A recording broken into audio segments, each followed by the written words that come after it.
갖게 된 모은영입니다. 반갑습니다. 오늘은 캘리그라피에 대한 개념이나 그다음에 기초 자료에 대한 내용, 그다음에 선의 기초적인 획에 대해서 표현 위주로 설명을 할까 합니다. 캘리그라피라는 단어는 원래 서예 영문 표기법이에요. 그래서 처음 그 앞쪽에 칼로스라는 어원으로 보자면 칼로스라는 그리스어하고 그래피가 합해져서 캘리그라피로 표현이 됩니다. 그래서 이 영어로 보자면 서양에 가깝지만 저희 쪽에서 보자면 서예가 그 뿌리를 두고 있습니다. 근데 저는 이 캘리그라피 강의를 할 때 다른 분들 같은 경우에는 이제 서예를 먼저 배우시고 캘리를 하는 부분도 있고, 그러니까 디자인과 상관없이 시작한 부분들도 많지만 저는 앞으로 아마 디자인 쪽에 더 위주를 두고 강의를 하지 않을까라는 생각이 듭니다. 그래서 어떤 면에서는 서예 쪽에 영어를 쓰는 부분도 있지만 디자인 쪽 영어를 쓰는 경우도 많을 거고요. 표현으로 보자면 좀 더 편한 영어를 쓰지 않을까라는 생각도 듭니다. 그래서 서예 하신 분들이 혹시 보신다면 제 강의가 저건 아닌데 저런 용어는 안 맞는데 라고 할 수도 있지만, 그거는 또 다른 면에서 또 이해해 줄 수 있는 부분이 있지 않을까라는 생각이 드네요. 개념적으로 부분은 아까 어원을 말씀을 드렸는데요. 이 캘리그라피라는 건 사실은 아름다운 서법, 능서라는 뜻으로 서양에서는 쓰고 있지만, 동양 쪽에서 보자면 일본이라든가 중국이라든가 저희 같은 경우는 서예, 서도, 서법 이렇게 이제 붓에 대한 예술적 가치로서의 글자로도 얘기를 하고 있죠. 그런 면에서는 이제 서예 쪽에 뿌리가 있다는 게 가장 큰 특징이기도 하고요. 그다음에 서양 쪽에서는 도구로 보자면 펜 글씨에 의한 부분이라서 도구를 바꿔서 써야만 글씨의 특징이 나타난다면, 서예에서는 붓 하나를 가지고 굉장히 다양한 여러 가지 선들을 쓸 수 있다는 게 특징입니다. 그 외에도 캘리그라피는 서예하고 또 다른 면을 보자면, 서예 쪽은 붓을 쓴다면 문방사우죠. 도구적인 부분에서. 하지만 서예에서 아니면 캘리그라피 쪽에서는 그 문방사와 더불어서 굉장히 다양한 도구들을 사용할 수 있다는 면이 있어요. 우리나라에서의 캘리그라피의 시작은 서예의 산업화를 목적으로 처음 시작이 됐습니다. 그 배경을 보자면. 그래서 서예와 디자인을 결합되어서 시작되었는데, 아마 시기적으로는 1990년 중반부터 디자인의 한 요소로 시작이 되었어요. 하지만 그게 이제 서서히 지금은 굉장히 보편화되고 여러 개 다변화가 되어서 상업적인 부분도 있지만 예술적인 부분까지 전체적으로 공존하는 현재 되고 있다고 생각이 듭니다. 그래서 문방오우라고 해서 최근에는 문방사우 기초적인 어떤 재료를 가지고 시작은 하지만 다양한 도구와 더불어서 한편으로는 컴퓨터 작업을 통해서 결과물을 만들어내는 디자인적인 전목적인 부분들이 필요해서 한편으로 이제 디자인적인 감각도 필요한 부분이 있습니다. 첫 번째 강의는 캘리그라피의 기초 재료와 그 다음에 기초 획에 대한 설명으로 들어가겠습니다. 붓은 지금 보여지는 이 붓은 한 중간 정도의 붓이에요. 보통은 이거보다 더 큰 붓을 서예 쪽에서는 쓰고 있는데, 캘리 쪽에서는 큰 글씨보다는 작은 글씨를 많이 쓰고 있어서 저는 중간 붓으로 주로 말씀을 드리고, 그리고 조금 더 작은 글씨로 들어가게 되면 이런 세필 붓을 사용을 하게 됩니다. 그리고 붓, 그 다음에 이렇게 서진, 그리고 화선지, 그리고 문방사우라고 하면 방금 얘기한 붓과 화선지와 그 다음에 먹과 벼루 이렇게 들어가는데, 실제 최근에는 벼루에 먹을 직접 갈아서 쓴다기보다는 이렇게 먹물을 하고 있습니다. 그 외에 캘리그라피 쪽에서는 이 문방사우 외에도 굉장히 다양한 자료가 무궁무진하게 사용할 수 있는 부분이 있어요. 큰 붓일수록 위로 잡고 작은 붓일수록 가까이, 작은 글씨일수록 아래로 잡는데요. 이건 중간 붓이니까 이 정도 잡고요. 손가락은 이렇게 두 가지 가장 일반적인 걸 말씀을 드릴게요. 두 가지 손가락을 대고 그 다음에 엄지를 붙여서 받친 상태에서 이렇게 자연스럽게 붓글을 세웁니다. 그리고 팔꿈치를 세워서 쓰는데, 이렇게 팔꿈치를 세워서 쓰는 이유는 이를테면 가로로 쓰는 거는 일반적인 선이 자연스럽게 가는데, 세로로 오거나 아니면 옆으로 갔을 경우에 이게 내려와 있을 경우에 자연스럽게 전체적으로 쓰기가 어려워요. 그래서 팔꿈치는 조금 더 세워서, 근데 이게 좀 더 익숙해지면 자연스럽게 내려와서 써도 상관은 없어요. 그리고 앉았을 때는 이 책상하고 이 의자, 뒤에 의자를 될 수 있으면 엉덩이를 뒤로 붙이는 게 제일 좋고요. 그다음에 책상과 자기와의 차이는 한 주먹 하나 정도 들어가는 정도로 하고, 꼭 허리는 세워서 앉는 게 가장 좋은 자세예요. 이제 종이를 이렇게 문진으로 고정을 시키고요. 왼손은 전체적인 종이를 쭉 잡아당겨서 이쪽도 손으로 고정한다고 생각하시면 됩니다. 자연스럽게. 종이의 위치는 가운데보다는 약간 오른쪽에 위치해서 쓰는 게 전체로 쓰기에는 좀 더 편합니다.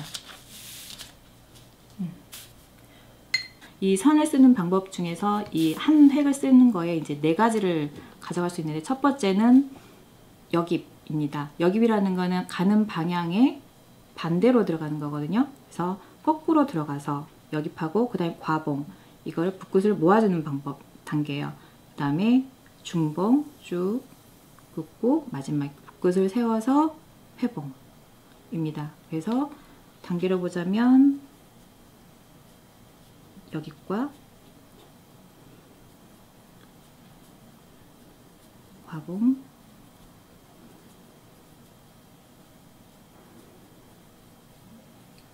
그 다음에 회봉.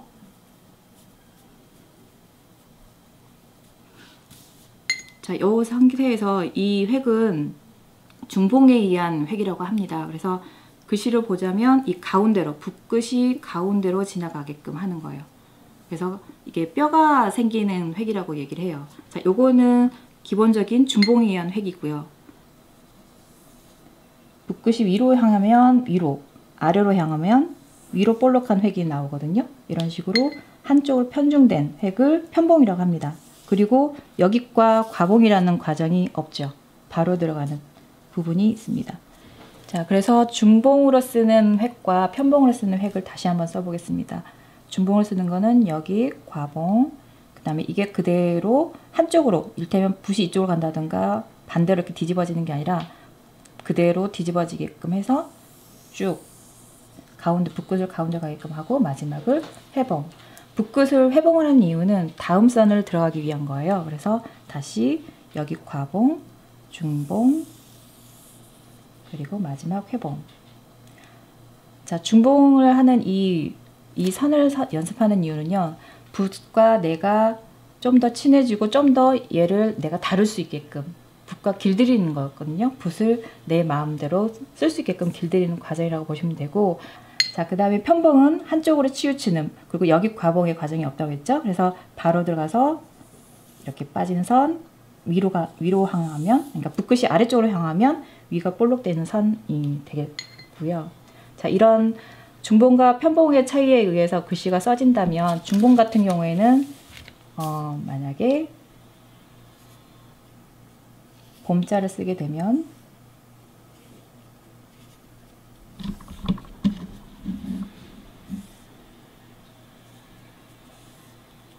자, 편봉에 의해서 쓴 글씨는 바로 들어가는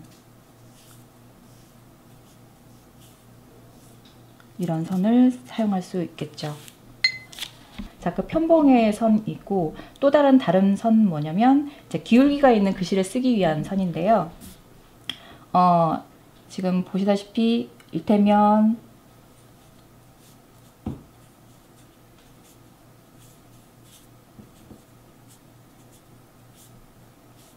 이와 같이 같은 기울기를 주고 하는 기울기가 있는 글씨를 쓸 때 필요한 선들인데, 이런 선을 쓰기 위해서 첫 번째 이제 이 사선을 쓰기 위한 획이에요. 이 획은 여기 과봉에서 똑같이 중봉, 회봉까지, 이게 이제 중봉을 썼던 아까와 같은 그 선인데, 요게 이제 연결해서 지그재그 선이라고 하거든요. 이렇게 가서 여기 회봉하고 내려와서 다시 여기 회봉하고 다시 여기 회봉하고 내려와서 이렇게 지그재그 선을 연습을 하는 겁니다.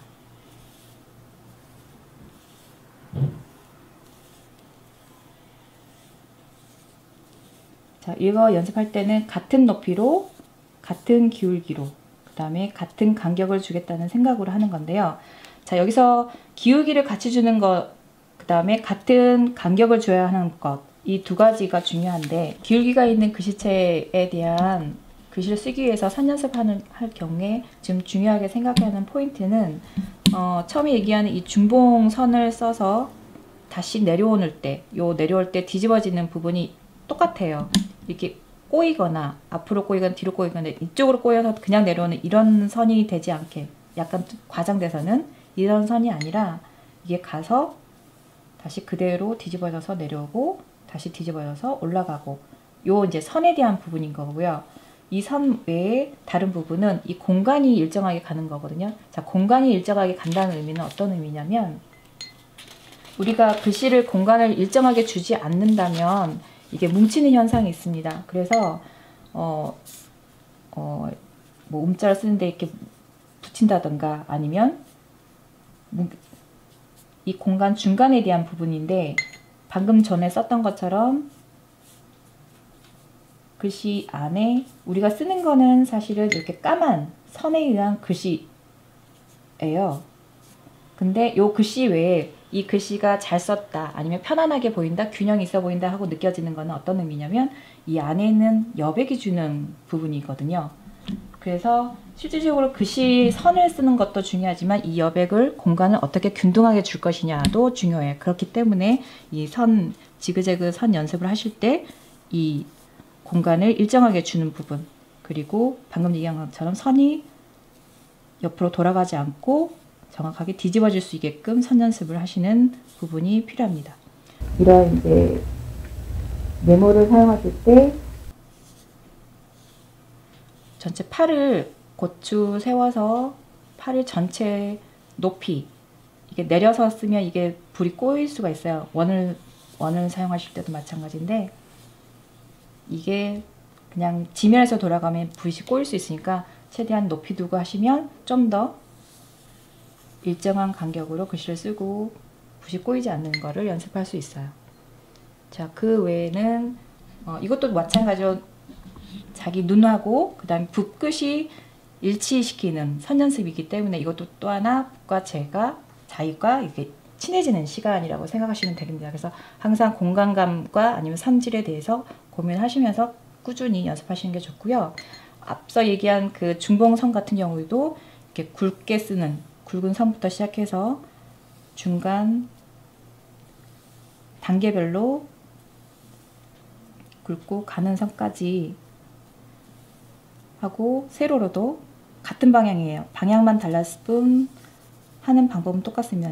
여기 가봉, 해봉 과정을 통해서 이렇게 굵기를 차이를 둬가면서 하시는데 할 때도 이 가운데 있는 이 부분이 정사각형이 되게끔 연습을 하시면 좋은 더 선 연습이 될 수 있을 것 같고요. 자, 선 중봉에 대한 선긋기를 보여드리겠습니다. 처음 단계는 가는 방향에 반대로 들어가는 여깁 과정, 여깁, 그 다음에 과봉, 붓끝을 모으고요. 그리고 정으로 뒤집어서 중봉, 마지막에 붓끝을 세워서 회봉 단계입니다. 예, 회봉을 하는 이유는 다음 선을 바로 들어갈 수 있게끔 붓끝을 세우는 거거든요. 다시 여깁 과봉, 그 다음에 중봉, 네, 회봉을 통해서 중봉선을 완성을 시켰어요. 이 중봉위에서 완성된 이 주로 쓰여지는 글씨를 보자면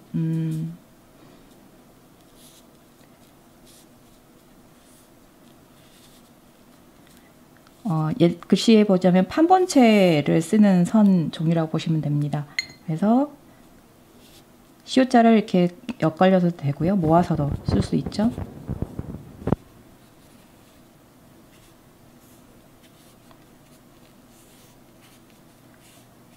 자, 이 중봉의 글씨를 좀 더 변형한다면 절을 만드는 방법이 있어요. 여기 과봉에서 멈췄다가 다시 멈추고 다시 멈추고 이 절에 의해서 쓰는 거는 마치 약간 나뭇가지처럼 느껴지거든요. 이런 식으로 중간에 약간 위치를 조금 바꾼다다가 쓴다면 이게 매끈하게 갔던 선보다 좀 더 힘 있는 선을 쓸 때 아니면 선지를 조금 변형할 때 판본체 변형 글씨를 쓸 때 더 좋은 선 유형이라고 볼 수 있습니다. 네, 중봉선에서 직선 걷는 것까지 했는데요. 이 직선이 세로로 만나면 세로선이었죠? 만나서 접합되는 이게 만나면 기역이라는 자음이 만들어져요. 저희 한글의 자음은 다 직선으로 되어 있습니다. 거기 외에 동그라미 하나가 있죠? 그래서 지금 가로와 세로획만 가지고도 전체 자음을 다 쓸 수 있고 세로 모음도 쓸 수 있고요. 나머지 이제 이응 쓰는 방법인데요. 여기 쓸 때 이 접 만나는 지점에 쓸 부분은 아까 사선 지그재그 한 거 비슷한데요. 여기 과봉에서 회봉하는 순간 그대로 붓고 세운 다음에 다시 여기 과봉 내려오는 거예요. 자, 요거 연습할 때는 이제 성각 그리기나 아니면 계단 그리기 연습을 시키는데요. 내려와서 또 이쪽 방향으로 가겠다. 계단을 그린다면 이 상태에서 붓고 세워서 여기 과봉, 중봉, 회봉, 여기 과봉, 중봉, 회봉, 여기 과봉, 중봉, 회봉. 자, 요게 잘 안 되시는 경우에는 처음에는 좀 과장되긴 하지만 붓끝이 이렇게 꼬인다는 느낌을 가져가도 괜찮습니다. 처음에는. 그래서 이렇게 볼록볼록 이렇게 뼈마디가 생긴 것처럼 보여줘도 상관이 없는데요. 물론 나중에 이렇게 조금 매끈해지는 게 좋겠죠. 그래서 처음 연습할 때 이게 자꾸 쓸 때 붓을 이렇게 돌려서 내려와요. 이렇게 갔다가 세로로 내려온 다음 붓끝을 돌려서 다시 내려오고 이렇게 돌려서 내려가고, 그러니까 붓이 자꾸 돌아가거든요. 이렇게 돌리는 게 아니라 붓은 항상 이 자세. 이 자세에서 단지 획을 붓끝을 세우고 방향을 바꿔서 여기 회봉을 하는 거죠. 여기 과봉 회봉을. 그래서 이렇게 계단을 만드시면 한글 자음과 모음을 만드실 수 있고요. 그 외에 이제 이걸 가지고 판본체 형태의 글씨를 변형과 가정한다면, 자, 편봉인 경우에는 가장 이제 샘플로 많이 썼던 거는 이런 형태예요. 편봉일 경우는 이제 처음에 가늘게 들어가서 빠지는 이 선과 다시 거꾸로 가는 선, 이 선을 연습을 시키는데, 이 연습을 하시고 나서 가장 먼저 쓰게 하는 글씨가 꼭이라는 글자거든요. 그래서 내려오고 내려오고, 지금 편으로 하는 이 버들립 선이라고도 하기도 해요. 이렇게 편으로 된 선으로만 꽃자를 쓰신다면 이렇게 됐고, 요 외에 또 하나는 첫 선은 여기 과봉이 들어가는데 마지막 그냥 빠지는 선이에요. 이것도 이렇게 빠지는 선, 살짝 여기 과봉돼서 빠지는 선, 여깁이 되는 선이죠. 이 선과 같이 결합해서 쓴다면 꽃자가 돌려서 하고 이런 선 쪽에서 꽃자를 쓰게 되는, 그래서 앞서 편본체에 중봉을 썼던 선과 이 편봉을 쓴 글자는 조금 다르죠. 네. 그리고 또 하나는 이걸 섞어서 쓰는 방법도 있습니다. 한 글자 안에 실질적으로는 캘리에서는 중봉으로 쓰는 경우도 있고 편봉으로만 쓰는 것도 있지만 어떤 경우에는 이제 섞어서도 많이 써요. 그래서 뭐 중봉으로 쓰는 꽃자와 돌아가는 선, 그 다음에 그래서 마지막 매줌으로, 아까는 그냥 쭉 빠지는 선을 썼다면 지금 매줌으로 들어가고 이 중봉과 편봉이 같이 섞인 이런 글자들도 활용이 될 수 있습니다. 오늘은 캘리그라피의 개념하고 기초 재료들, 그 다음에 기초 선에 대한 부분들을 살펴보았어요. 그래서 그 선들에 의해서 보여지는 글자 꼴들도 한 번씩 보여드렸고요. 다음 시간에는 획의 변화를 어떻게 주는지, 강조를 어떻게 주는지, 그거에 대해서 글자를 변화주는 방법들에 대해서 살펴보도록 하겠습니다. 감사합니다.